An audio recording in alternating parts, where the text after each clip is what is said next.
le hérisson se fait de plus en plus rare. D'après des études européennes, en 70 ans, sa population a été divisée par 30. Dans le classement des espèces menacées, il a récemment intégré la catégorie quasi menacée d'extinction. Pourquoi le hérisson est-il menacé? C'est notre question du jour.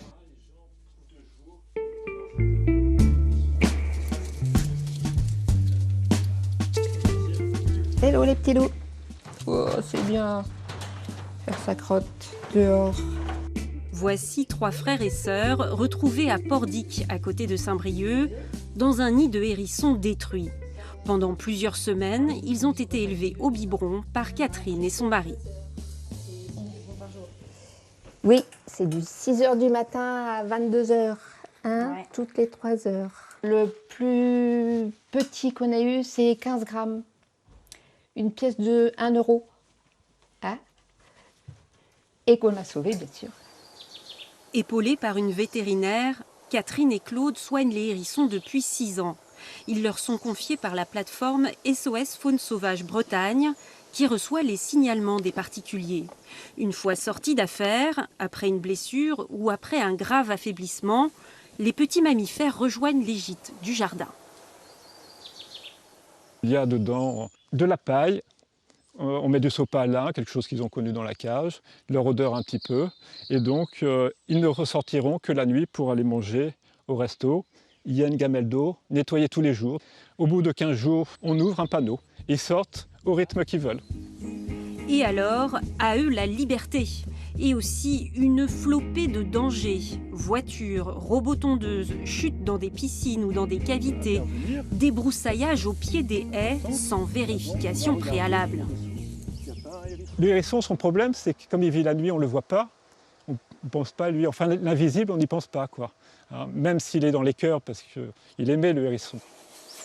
Trop d'accidents et une espérance de vie qui tend à se raccourcir pour d'autres raisons encore qui restent à élucider. Avant, un hérisson en moyenne vivait 10 ans. Maintenant, ils vivent à peu près 2 ans et demi, 3 ans au mieux. Une femelle, si elle a de la chance, elle va faire 5 petits dans sa vie, au lieu de 5 petits par an pendant 10 ans. Donc on voit qu'il y a un problème. En dehors des accidents, la mortalité des hérissons pourrait avoir augmenté en lien avec une intoxication. En Normandie, une vaste étude menée sur 200 cadavres de hérissons a révélé des taux élevés de cadmium et de plomb dans leurs organes et la présence d'antibiotiques, comme en témoigne cette soigneuse partenaire de l'étude. La piste qui s'ouvre serait, est-ce que ces molécules, alors, autant les métaux lourds que les antibiotiques, ne seraient pas à l'origine d'une défaillance générale du système immunitaire des animaux, ce qui expliquerait leur nombre croissant arrivant en centre de soins, leur état de santé global moribond. Comment les hérissons s'intoxiquent-ils? Des chercheurs de l'école vétérinaire de Lyon souhaitent élargir les investigations.